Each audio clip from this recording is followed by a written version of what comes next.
Capítulo 5. Do procedimento administrativo e do processo judicial. Artigo 14. Qualquer pessoa poderá representar a autoridade administrativa competente para que seja instaurada a investigação destinada a apurar a prática de ato de improbidade. Parágrafo 1º. A representação, que será escrita ou reduzida a termo e assinada, conterá a qualificação do representante, as informações sobre o fato e sua autoria e a indicação das provas de que tenha conhecimento. Parágrafo 2º. A autoridade administrativa rejeitará a representação em despacho fundamentado se esta não contiver as formalidades estabelecidas no parágrafo 1º deste artigo.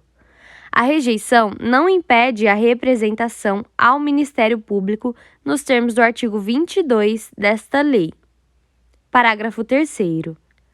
Atendidos os requisitos da representação, a autoridade determinará a imediata apuração dos fatos, observada a legislação que regula o processo administrativo disciplinar aplicável ao agente.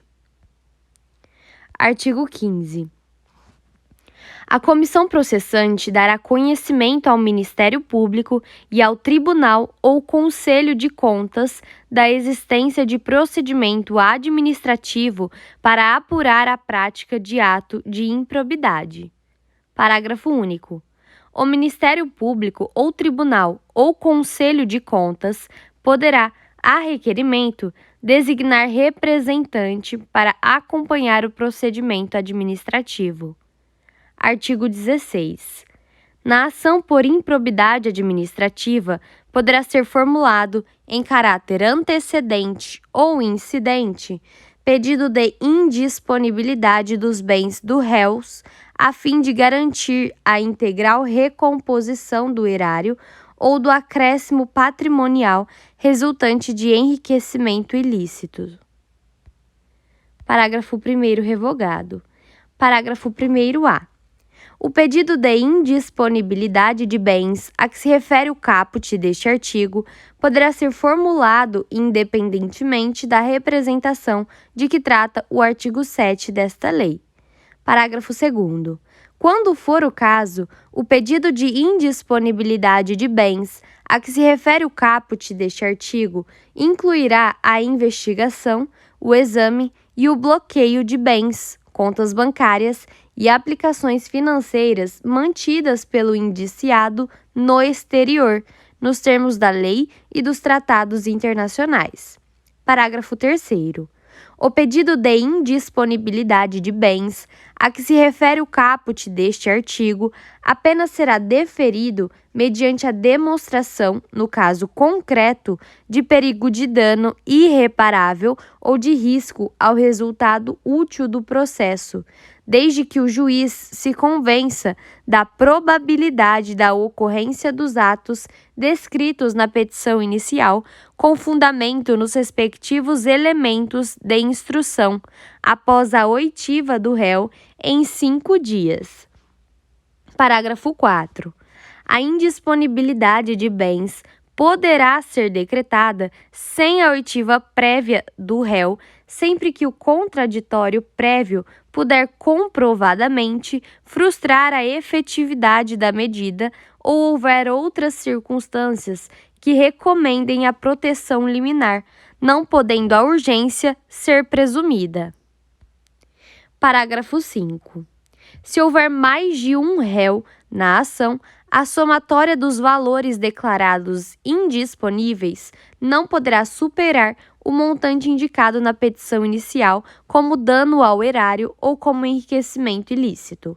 Parágrafo 6. O valor da indisponibilidade considerará a estimativa de dano indicada na petição inicial, permitida a sua substituição por caução idônea, por fiança bancária ou por seguro-garantia judicial, a requerimento do réu, bem como a sua readequação durante a instrução do processo. Parágrafo 7.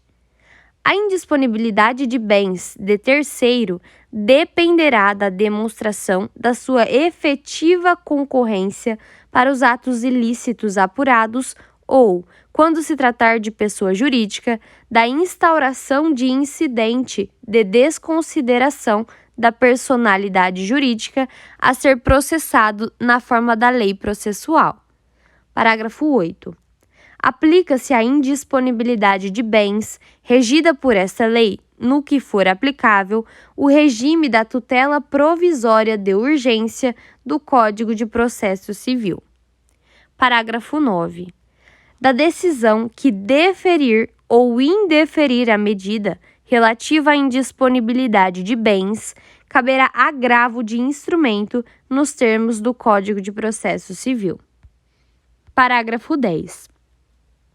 A indisponibilidade recairá sobre bens que assegurem exclusivamente o integral ressarcimento do dano ao erário, sem incidir sobre os valores a serem eventualmente aplicados a título de multa civil ou sobre acréscimo patrimonial decorrente de atividade ilícita. Parágrafo 11.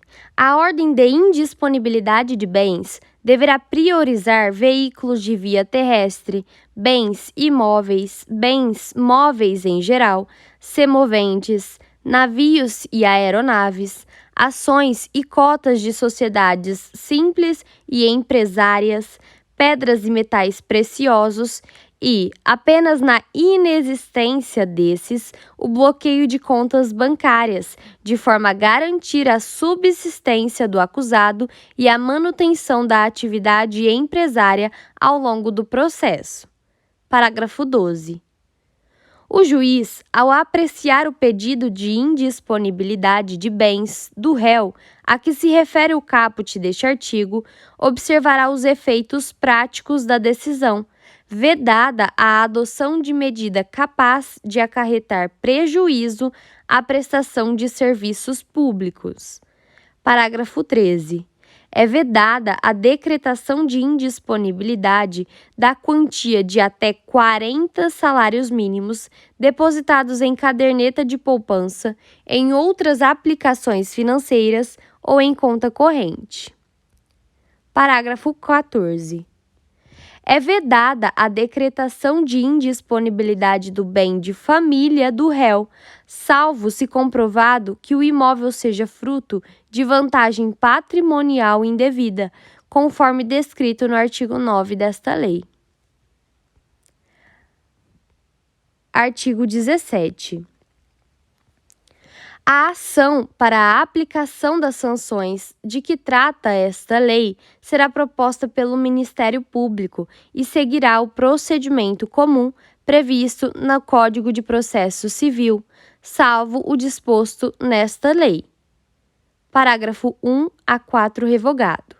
Parágrafo 4-A. A ação a que se refere o caput deste artigo deverá ser proposta perante o foro do local onde ocorrer o dano ou da pessoa jurídica prejudicada. Parágrafo 5. A propositura da ação a que se refere o caput deste artigo prevenirá a competência do juízo para todas as ações posteriormente intentadas que possuam a mesma causa de pedir ou o mesmo objeto. Parágrafo 6. A petição inicial observará o seguinte: 1. Deverá individualizar a conduta do réu e apontar os elementos probatórios mínimos que demonstrem a ocorrência das hipóteses dos artigos 9, 10 e 11 desta lei e de sua autoria, salvo impossibilidade devidamente fundamentada. 2. Será instruída com documentos ou justificação que contenham indícios suficientes da veracidade dos fatos e do dolo imputado ou com razões fundamentadas da impossibilidade de apresentação de qualquer dessas provas, observada a legislação vigente, inclusive as disposições constantes dos artigos 77 e 80 do Código de Processo Civil. Parágrafo 6-A. O Ministério Público poderá requerer as tutelas provisórias adequadas e necessárias, nos termos dos artigos 294 a 310 do Código de Processo Civil.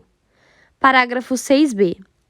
A petição inicial será rejeitada nos casos do artigo 330 do Código de Processo Civil, bem como quando não preenchidos os requisitos a que se referem os incisos 1 e 2 do parágrafo 6 deste artigo, ou ainda quando manifestamente inexistente o ato de improbidade imputado. Parágrafo 7. Se a petição inicial estiver em devida forma, o juiz mandará autuá-la e ordenará a citação dos requeridos para que a contestem no prazo comum de 30 dias, iniciado o prazo na forma do artigo 231 do Código de Processo Civil. Parágrafo 8 e 9 revogados. Parágrafo 9-A. Da decisão que rejeitar questões preliminares suscitadas pelo réu em sua contestação, caberá agravo de instrumento. Parágrafo 10 revogado. Parágrafo 10-A. Havendo a possibilidade de solução consensual, poderão as partes requerer ao juiz a interrupção do prazo para a contestação por prazo não superior a 90 dias. Parágrafo 10-B. Oferecida a contestação e, se for o caso, ouvido o autor, o juiz 1. Procederá ao julgamento conforme o estado do processo, observada a eventual inexistência manifesta do ato de improbidade. 2. Poderá desmembrar o litisconsórcio com vistas a otimizar a instrução processual. Parágrafo 10-C. Após a réplica do Ministério Público, o juiz proferirá decisão, na qual indicará com precisão a tipificação do ato de improbidade administrativa imputável ao réu, sendo-lhe vedado modificar o fato principal e a capitulação legal apresentada pelo autor. Parágrafo 10-D. Para cada ato de improbidade administrativa, deverá necessariamente ser indicado apenas um tipo dentre aqueles previstos nos artigos 9, 10 e 11 desta lei. Parágrafos 10-E. Proferida a decisão referida no parágrafo 10-C deste artigo, as partes serão intimadas a especificar as provas que pretendem produzir. Parágrafos 10-F. Será nula a decisão de mérito total ou parcial da ação de improbidade administrativa que 1. Condenar o requerido por tipo diverso daquele definido na petição inicial. 2. Condenar o requerido sem a produção das provas por ele tempestivamente especificadas. Parágrafo 11. Em qualquer momento do processo, verificada a inexistência do ato de improbidade, o juiz julgará a demanda improcedente. Parágrafo 12 e 13 revogados. Parágrafo 14. Sem prejuízo da citação dos réus, a pessoa jurídica interessada será intimada para, caso queira, intervir no processo. Parágrafo 15. Se a imputação envolver a desconsideração de pessoa jurídica, serão observadas as regras previstas nos artigos 133, 134, 135, 136 e 137 do Código de Processo Civil. Parágrafo 16. A qualquer momento, se o magistrado identificar a existência de ilegalidades ou de irregularidades administrativas a serem sanadas, sem que estejam presentes todos os requisitos para a imposição das sanções aos agentes incluídos no polo passivo da demanda, poderá, em decisão motivada, converter a ação de improbidade administrativa em ação civil pública, regulada pela Lei nº 7.347, de 24 de julho de 1985. Parágrafo 17. Da decisão que converter a ação de improbidade em ação civil pública, caberá agravo de instrumento. Parágrafo 18. Ao réu será assegurado o direito de ser interrogado sobre os fatos de que trata a ação, e a sua recusa ou seu silêncio não implicarão confissão. Parágrafo 19. Não se aplicam na ação de improbidade administrativa 1. A presunção de veracidade dos fatos alegados pelo autor em caso de revelia. 2. A imposição de ônus da prova ao réu na forma dos parágrafos 1º e 2º do artigo 373 do Código de Processo Civil. 3. O ajuizamento de mais de uma ação de improbidade administrativa pelo mesmo fato, competindo ao Conselho Nacional do Ministério Público dirimir conflitos de atribuições entre membros de ministérios públicos distintos. 4. O reexame obrigatório da sentença de improcedência ou de extinção sem resolução de mérito. Parágrafo 20. A assessoria jurídica que emitiu o parecer atestando a legalidade prévia dos atos administrativos praticados pelo administrador público ficará obrigada a defendê-lo judicialmente, caso este venha a responder ação por improbidade administrativa, até que a decisão transite em julgado. Parágrafo 21. Das decisões interlocutórias caberá agravo de instrumento, inclusive da decisão que rejeitar questões preliminares suscitadas pelo réu em sua contestação. Artigo 17A vetado. Artigo 17B. O Ministério Público poderá, conforme as circunstâncias do caso concreto, celebrar acordo de não persecução civil, desde que dele advenham ao menos os seguintes resultados: 1. O integral ressarcimento do dano. 2. A reversão à pessoa jurídica lesada da vantagem indevida obtida, ainda que oriunda de agentes privados. Parágrafo 1º. A celebração do acordo a que se refere o caput deste artigo dependerá cumulativamente: 1. Da oitiva do ente federativo lesado em momento anterior ou posterior à propositura da ação. 2. De aprovação, no prazo de até 60 dias, pelo órgão do Ministério Público competente para apreciar as promoções de arquivamento de inquéritos civis, se anterior ao ajuizamento da ação.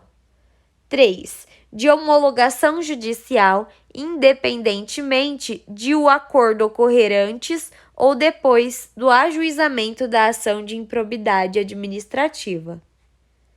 Parágrafo 2º.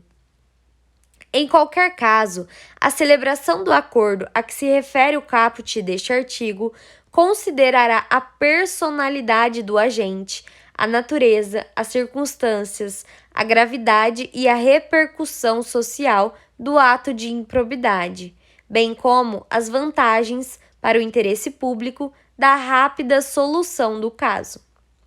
Parágrafo 3º. Para fins de apuração do valor do dano a ser ressarcido, deverá ser realizada a oitiva do Tribunal de Contas competente, que se manifestará com indicação dos parâmetros utilizados no prazo de 90 dias. Parágrafo 4. O acordo a que se refere o caput deste artigo poderá ser celebrado no curso da investigação de apuração do ilícito, no curso da ação de improbidade ou no momento da execução da sentença condenatória. Parágrafo 5. As negociações para a celebração do acordo a que se refere o caput deste artigo ocorrerão entre o Ministério Público, de um lado, e de outro, o investigado ou demandado e o seu defensor. Parágrafo 6.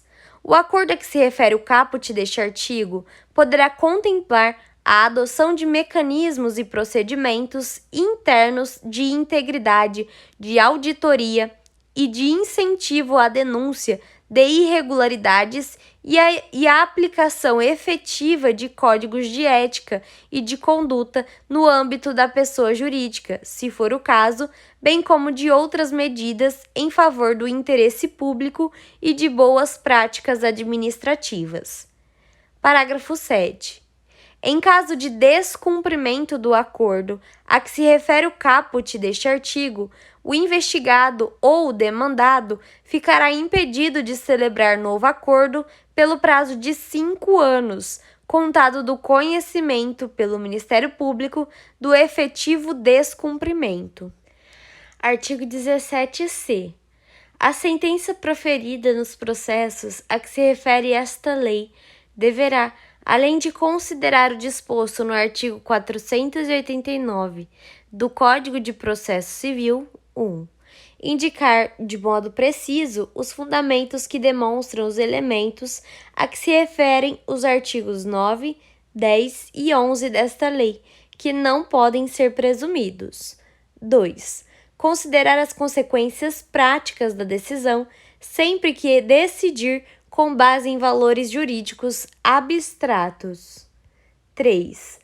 Considerar os obstáculos e as dificuldades reais do gestor e as exigências das políticas públicas a seu cargo, sem prejuízo dos direitos dos administrados e das circunstâncias práticas que houverem imposto, limitado ou condicionado a ação do agente.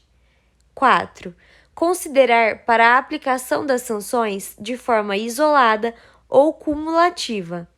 A. Os princípios da proporcionalidade e da razoabilidade. B. A natureza, a gravidade e o impacto da infração cometida. C. A extensão do dano causado. D. O proveito patrimonial obtido pelo agente. E. As circunstâncias agravantes ou atenuantes. F. A atuação do agente em minorar os prejuízos e as consequências advindas de sua conduta omissiva ou comissiva. G. Os antecedentes do agente. 5. Considerar na aplicação das sanções a dosimetria das sanções relativas ao mesmo fato já aplicadas ao agente. 6. Considerar na fixação das penas relativamente ao terceiro, quando for o caso, a sua atuação específica, não admitida a sua responsabilização por ações ou omissões para as quais não tiver concorrido ou das quais não tiver obtido vantagens patrimoniais indevidas. 7. Indicar na apuração da ofensa a princípios, critérios objetivos que justifiquem a imposição da sanção. Parágrafo 1º. A ilegalidade sem a presença de dolo que a qualifique não configura ato de improbidade. Parágrafo 2º. Na hipótese de litisconsórcio passivo, a condenação ocorrerá no limite da participação e dos benefícios diretos, vedada qualquer solidariedade. Parágrafo 3º. Não haverá remessa necessária nas sentenças de que trata esta lei. Artigo 17-D. A ação por improbidade administrativa é repressiva, de caráter sancionatório, destinada à aplicação de sanções de caráter pessoal previstas nesta lei, e não constitui ação civil, vedado seu ajuizamento para o controle de legalidade de políticas públicas e para a proteção do patrimônio público e social, do meio ambiente e de outros interesses difusos, coletivos e individuais homogêneos. Parágrafo único. Ressalvado o disposto nesta lei, o controle de legalidade de políticas públicas e a responsabilidade de agentes públicos, inclusive políticos, entes públicos e governamentais, por danos ao meio ambiente, ao consumidor, a bens e direitos de valor artístico, estético, histórico, turístico e paisagístico a qualquer outro interesse difuso ou coletivo, a ordem econômica, a ordem urbanística, a honra e a dignidade de grupos raciais, étnicos ou religiosos e ao patrimônio público e social submetem-se aos termos da Lei número 7.347, de 24 de julho de 1985. Artigo 18. A sentença que julgar procedente a ação fundada nos artigos 9 e 10 desta lei condenará ao ressarcimento dos danos e à perda ou à reversão dos bens e valores ilicitamente adquiridos, conforme o caso, em favor da pessoa jurídica prejudicada pelo ilícito.